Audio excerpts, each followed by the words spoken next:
موجودہ زمانے میں نوجوانوں کا خصوصاً سیکشول ڈیزائرز کی طرف میلان ہونا یہ ہے. اس کا حقیقی علاج تو بہرحال یہ ہے کہ وقت پر نکاح کر لیا جائے, کیونکہ جہاں تک ڈیزائرز کا تعلق ہے تو یہ ایک فطری چیز ہے کہ یہاں تک کہ ایک انسان اپنے سیکشول ڈیزائر کو جب جائز طریقے سے پورا کرتا ہے تو اس پہ بھی اسے صدقے کا ثواب ملتا ہے. مدہ ہونا چاہیے, اس میں انہیں پریکٹس کرنی چاہیے کہ ہم برداشت کریں, بات سنیں, ہمارے بڑھیں اور ان کی عزت کریں, ان کی عزت میں کوئی ہم کمی پیدا نہ کریں. جزاک اللہ. مولانا, یہ نوجوانوں کے اور ایک ایشو کی طرف آگے بڑھتے ہوئے کہ عام طور پہ نوجوانی کی عمر میں جیسے آپ نے بتایا کہ زندگی میں اتار چڑھاؤ ہوتا ہے, احساسات کا مسئلہ ہوتا ہے, تو بہت زیادہ نوجوان اپنی نفسانی خواہشات کے اوپر یا پھر ڈیزائرز کے اوپر بہت جلدی راغب ہو جاتے ہیں اور کہیں نہ کہیں گناہوں کا شکار ہو جاتے ہیں. تو ایسے موقع پہ نوجوان کیسے اپنے آپ کو اس گناہوں کے دلدل سے نکالیں, اپنے نفسانی خواہشات کو کیسے کنٹرول کریں, اور آج کل کے ایسے فحاشی اور عریانیت کے ماحول میں اپنے آپ کو بچا کر وہ کیسے اپنی زندگی گزاریں؟ دیکھیں, شیطان کی جو ہے بہت سارے طریقے ہیں لوگوں کو گمراہ کرنے کے. اگر ان تمام طریقوں کا خلاصہ بیان کیا جائے یا انہیں ہم دو حصوں میں تقسیم کریں تو ایک ہے شبہات, ڈاؤٹس, اور دوسرے ہیں شہوات, دوسری قسم ہے شہوات, ڈیزائرز. شیطان جو بھی طریقہ اختیار کرتا ہے کسی بھی انسان کو صراط مستقیم سے ہٹانے کے لیے, وہ کہیں نہ کہیں انہی دو قسموں میں وہ طریقہ آتا ہے, یا تو ڈاؤٹس کریٹ کر کے کسی ناحیے سے, یا یہ کہ شہوات میں اسے مبتلا کر کے.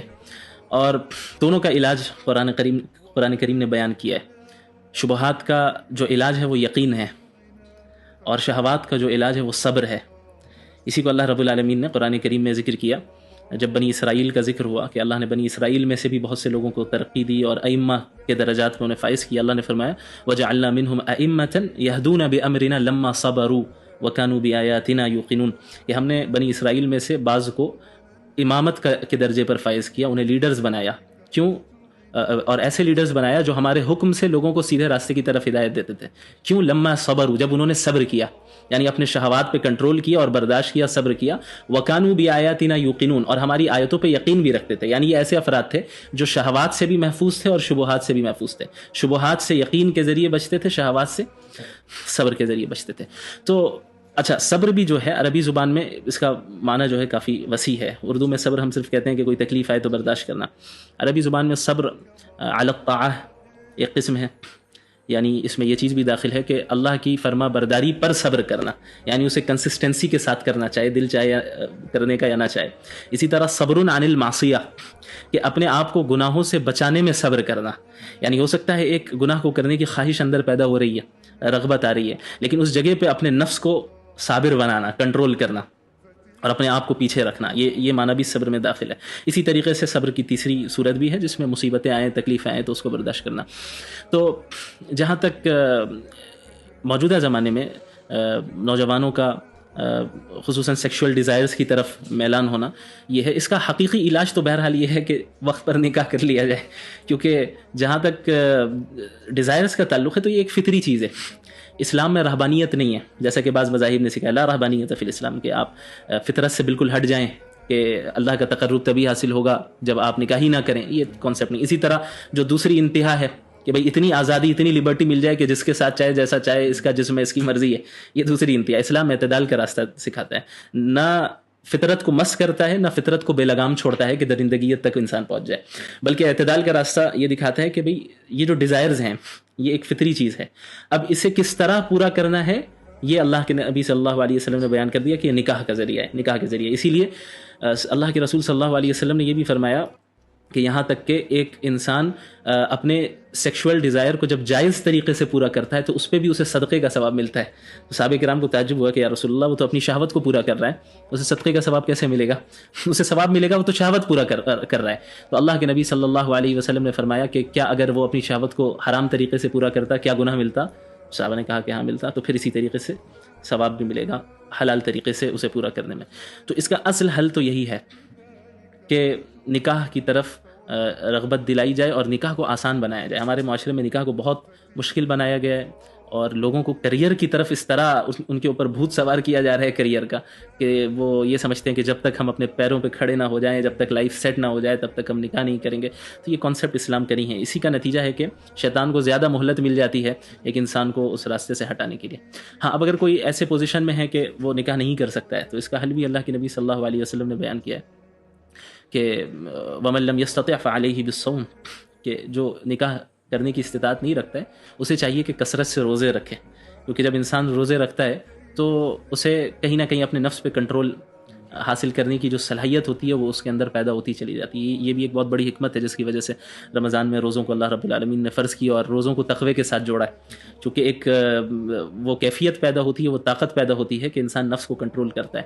اور جب روزے سے انسان گزرے گا، ایک انسان سیکشول ڈیزائرز کی طرف بھی زیادہ اس وقت اس کا میلان ہوتا ہے جب اس کا معدہ بھرا ہو، جب وہ زیادہ کھاتا پیتا ہو. لیکن اگر بھوک لگی ہے، زیادہ نہیں کھاتا ہے، اعتدال کے ساتھ رہتا ہے، تو اتنے ڈیزائرز کی طرف وہ میلان نہیں ہوتا ہے. تو اللہ کا خوف، اللہ کا استحضار، یہ بھی ایک اہم چیز ہے. اور سب سے اہم چیز یہی ہے کہ اگر اللہ کا استحضار رہے تو انسان کیسے بھی حالات میں رہے اللہ پر یقین رہے کہ اللہ دیکھ رہا ہے. کوئی دیکھ رہا ہے یا نہیں دیکھ رہا، اللہ تو دیکھ رہا ہے. اور کوئی بھی عقل مند انسان اپنے چند سیکنڈ یا چند منٹ کی لذت حاصل کرنے کے لیے کیا ہمیشہ ہمیش کی جنت کو چھوڑ سکتا ہے؟ کیا یہ عقل مندی ہے؟ تو جب بھی انسان کے اندر شہوت غالب آئے اسے چاہیے کہ وہ آخرت کو یاد کرے. وہ یہ سمجھ لیں کہ اگر میں نے اس ناجائز طریقے سے اس شہوت کو پورا کیا تو وہ ہمیشہ ہمیش کی جنت مجھ سے چھوٹ جائے گی. اب آپ دیکھیں نا کہ دنیا ہی میں فیوچر پلاننگ کے لیے ہم کتنی قربانیاں دیتے ہیں. فیوچر میں یہ کرنا ہے تو ابھی اوور ٹائم جاب کر رہے ہیں، فیوچر میں پیسے کمانے، ابھی تکلیف جھیل لے رہے ہیں اور اپنی خواہشات کو دبا رہے ہیں چونکہ ان کی نظر میں فیوچر ہے. حقیقی فیوچر تو آخرت ہے ہمارے لیے. تو اگر وہ اس کا یقین، اس کا استحضار ہمارے سامنے ہو، اللہ کا یقین ہو، اللہ کا خوف ہو، تو پھر ان چیزوں سے بچنا آسان ہوتا ہے. جزاک اللہ. اسی سے جڑا ہوا سوال ایک اور یہ تھا مولانا کہ ابھی جیسا آپ نے کہا کہ کیریئر کا کہیں نہ کہیں نوجوانوں کے اندر فقدان ہے، تو اپنے پورے دن کے شیڈیول میں نوجوان عام طور پہ اپنا بہت سارا حصہ یا تو کالج میں یا اسٹوڈنٹ کیمپس میں گزارتے ہیں یا پھر کوئی اپنے ورک پلیس میں گزارتے ہیں. اس کے علاوہ اپنی گھریلو زندگی ہے اور اس کے علاوہ اپنے دیگر کام ہیں.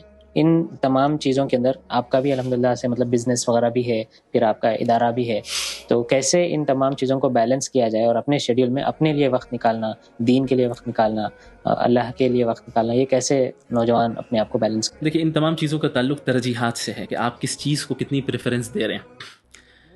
آج موجودہ زمانے میں نوجوانوں کو کریئرزم میں مبتلا کر دیا گیا ہے. کریئرزم کا بھوت سوار ہو گیا ہے کہ دنیا کمانا ہے، لائف سیٹ کرنی ہے، بڑی گاڑی چاہیے، بڑے گھر چاہیے، اچھی جگہ شادی ہونی ہے، عزت چاہیے، شہرت چاہیے، یہ ساری چیزیں ہیں. اور معاشرے نے یہی اسٹینڈرڈ بنا دیا ہے ایک کامیاب شخص کا. یہاں تک کہ ہمارے گھر والے، ہمارے والدین بھی اس چیز پر تنبیہ کرتے رہتے ہیں کہ بھئی تمہیں یہ کرنا ہے، مارکس کم نہیں آنے چاہیے، یہ جاب لگنی چاہیے، دن رات محنت کرو تبھی لائف سیٹ ہو پائے گی.